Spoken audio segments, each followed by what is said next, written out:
आज आपण पाहणार आहोत ओल्या सोयाबीनच्या बियांची आमटी।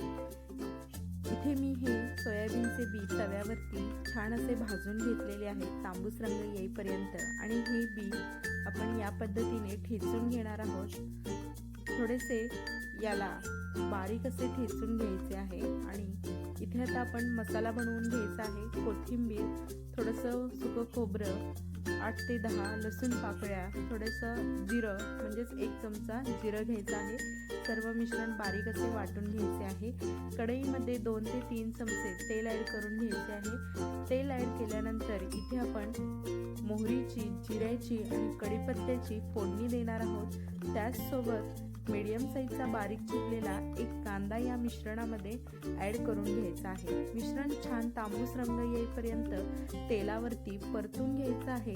परतलेल्या या मिश्रणामध्ये आपण हे सोयाबीनचे बी जे ठेचून घेतलेले होते ते या मिश्रणात ॲड करून घ्यायचे आहे। आपल्याला पटकन शिजायला मदत होते बी आपण ठेचून घेतल्यानंतर। त्याचसोबत आमटी आपली एकजीव अशी बनायला मदत होते, म्हणजेच आमटी आपली मिळून येते।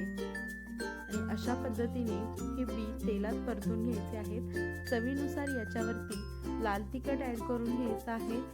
मी इथे 2 चमचे लाल तिखट ॲड करून घेतलेले आहे।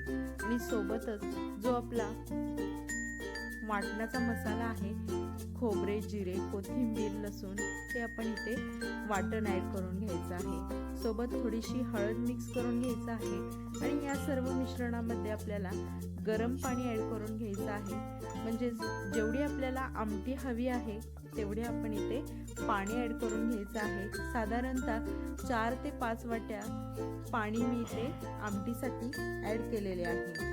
आणि छान असे चवीनुसार मीठ टाकून गॅसच्या मीडियम फ्लेमवरती झाकण ठेवून आपण हे आमटी शिजवून घ्यायची आहे।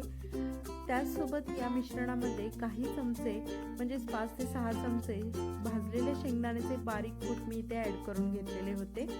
तर छान गॅसच्या मीडियम फ्लेमवरती ही आमटी आपली शिजून तयार झालेली आहे, इथे तुम्ही पाहत